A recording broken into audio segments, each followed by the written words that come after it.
Assalamualaikum warahmatullahi wabarakatuh. Selamat malam, salam sejahtera buat kita semua.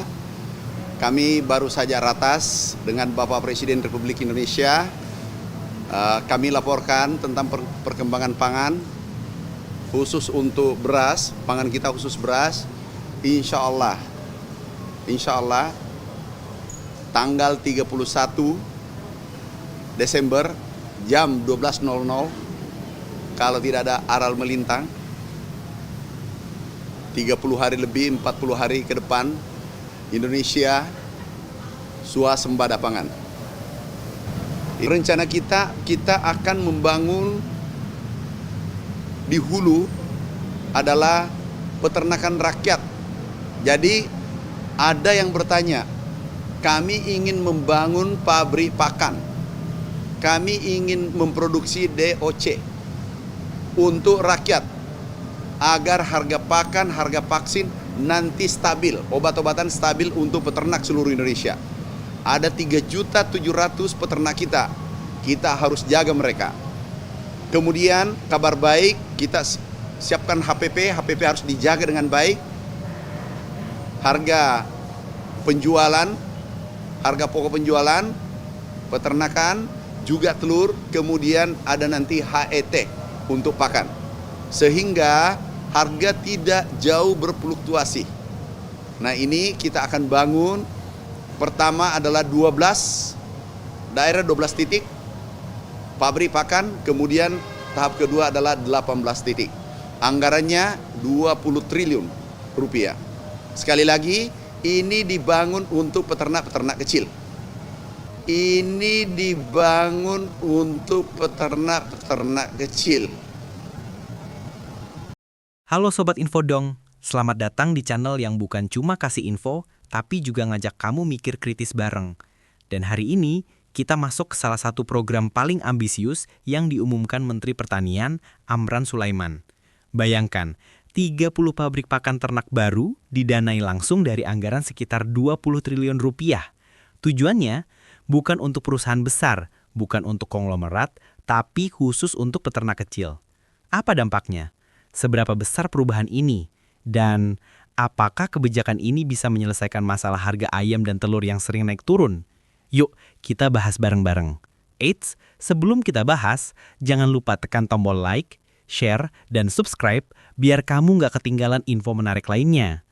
Sobat Infodong, sebelum ngomongin pabrik pakan, kita harus pahami masalah utamanya dulu. Harga ayam dan telur di Indonesia itu punya satu musuh besar, harga pakan. Faktanya, 70% biaya produksi peternak ayam itu dari pakan. Ketika harga jagung naik, harga pakan naik, harga ayam naik, peternak rugi karena tidak bisa bersaing. Peternak kecil sering kolaps karena tidak punya daya tawar. Lalu, muncul satu pertanyaan besar. Kenapa Indonesia tidak bisa memproduksi pakan ternak murah sendiri? Jawabannya, bisa. Tapi, pabrik pakan besar kebanyakan dikuasai korporasi sehingga harga pasar ditentukan industri besar. Akibatnya, peternak kecil seringnya jadi penumpang, bukan pemain utama. Nah, disinilah program 20 triliun ini masuk.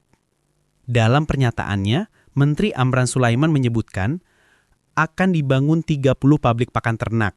Dilaksanakan dalam 2 tahap. Tahap 1, 12 lokasi. Tahap 2, 18 lokasi. Total anggaran 20 triliun rupiah. Dan yang paling menarik, ini dibangun untuk peternak-peternak kecil. Pernyataan ini jelas, fokusnya bukan untuk industri besar, tapi untuk 3,7 juta peternak rakyat yang jadi tulang punggung produksi pangan Indonesia. Sobat Infodong, program ini bukan sekedar bangun pabrik pakan. Ada 4 output besar. Pertama, produksi pakan murah dan stabil. Dengan pabrik pemerintah, harga bisa dikunci lewat mekanisme HET, harga eceran tertinggi. Artinya, pakan tidak lagi fluktuatif liar. Kedua, produksi DOC atau Day Old Chicken. Ini penting banget. DOC itu anak ayam umur sehari dan harganya sering bikin peternak kecil kewalahan. Saat harga DOC naik, peternak kecil tidak sanggup beli, produksi turun, harga telur atau ayam naik. Dengan produksi DOC pemerintah, harga bisa distabilkan dan peternak kecil bisa bernapas. Ketiga, jaminan vaksin dan obat-obatan. Semua peternak tahu, penyakit unggas itu bisa bikin usaha bangkrut dalam semalam. Kalau pemerintah turun tangan menyediakan vaksin murah dan terstandar, angka kematian ayam bisa ditekan drastis. Keempat, menjaga HPP peternak. HPP adalah harga pokok produksi. Ini penentu apakah peternak untung atau rugi. Dengan harga pakan stabil dan DOC murah, otomatis HPP peternak lebih rendah sehingga lebih kompetitif. Sobat Infodong, menurut data Kementan, Indonesia memiliki 3,7 juta peternak unggas rakyat.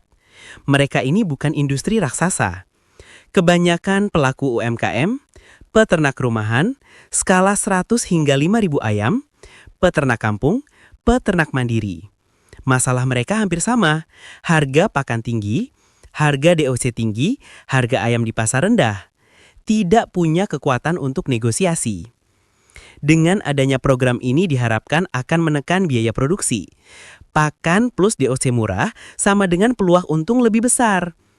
Membuat peternak kecil lebih kompetitif, saat industri besar jual murah, peternak kecil sering tak bisa ikut bersaing. Pabrik pakan pemerintah menutup jarak ketimpangan. Mengurangi ketergantungan impor. Pakan berbasis jagung dan bahan lokal bisa mengurangi ketergantungan terhadap pasar global. Menjaga stok pangan nasional. Kalau peternak kecil kuat, produksi ayam dan telur stabil, harga di pasar pun stabil. Lalu pertanyaannya, di mana saja lokasinya? Sampai saat ini, pemerintah belum mengumumkan lokasi spesifik, tapi berdasarkan pola distribusi peternak rakyat, kemungkinan besar pabrik akan dibangun di Jawa Barat, Jawa Tengah, Jawa Timur, Sulawesi Selatan, Sumatera Utara, Lampung, Nusa Tenggara Barat, dan Kalimantan Selatan. Daerah-daerah ini adalah pusat peternakan unggas rakyat terbesar. Penempatan pabrik di titik dekat peternak adalah kunci efisiensi, karena transportasi murah, distribusi cepat, harga pakan lebih terkendali. Tapi, Sobat Infodong, meski program ini besar dan ambisius, tetap ada tantangan yang harus diperhatikan. Di antaranya, 1. Distribusi dan logistik. Pabrik ada, tapi kalau distribusi macet, harga pakan tetap mahal. 2. Persaingan dengan produsen pakan besar. Industri pakan swasta adalah raksasa yang sudah puluhan tahun menguasai pasar. Bagaimana pemerintah memastikan tidak terjadi konflik kepentingan? 3. Ketersediaan bahan baku. Bahan baku utama pakan adalah jagung. Kalau produksi jagung nasional kurang, pabrik tetap harus impor. 4. Efek domino di pasar ayam dan telur. Harga pakan turun bisa membuat produksi naik besar-besaran. Kalau permintaan tidak naik, harga ayam bisa jatuh. Peternak rugi. Program ini harus benar-benar terintegrasi, bukan sekadar bangun pabrik. Dengan adanya program ini, tidak hanya peternak kecil yang diuntungkan, masyarakat juga akan merasakan efeknya. 1. Harga ayam lebih stabil. Saat produksi stabil, tidak ada lonjakan harga musiman yang tiba-tiba. 2. Harga telur lebih terjangkau. Peternak layer akan otomatis mendapat biaya produksi lebih murah. 3. Ketahanan pangan nasional meningkat. Ketika produksi ternak stabil, negara lebih aman terhadap krisis pangan global. 4. Menguatkan program makan bergizi gratis atau MBG. Program MBG butuh jutaan ton protein hewani. Kalau pakan murah, produksi naik, MBG makin lancar tanpa seret pasokan. Nah, Sobat Infodong, setelah kita bahas panjang lebar soal pembangunan 30 pabrik pakan ternak senilai 20 triliun rupiah ini, satu hal jadi jelas. Indonesia sedang bersiap naik kelas. Bukan cuma dalam skala industri, tapi juga dalam nasib jutaan peternak kecil yang selama ini diam-diam jadi tulang punggung protein nasional. Kalau program ini berhasil, bayangkan dampaknya. Harga pakan stabil, harga ayam dan telur lebih terjangkau, peternak kecil bisa hidup layak, desa bergerak, ekonomi lokal hidup, rantai pasok pangan kita jauh lebih kuat. Semua itu dimulai dari sebuah langkah besar hari ini. Sekarang, giliran kamu nih Sobat Infodong. Menurut kamu, apakah program ini benar-benar akan jadi solusi jangka panjang?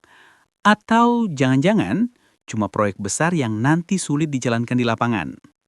Tulis pendapatmu di kolom komentar. Kita diskusi bareng seperti biasa, santai tapi tetap kritis. Sampai jumpa di video berikutnya. Jangan lupa like, share, dan subscribe channel Infodong, biar kamu nggak ketinggalan info menarik lainnya. Karena di sini bukan hanya kasih info, tapi info dong.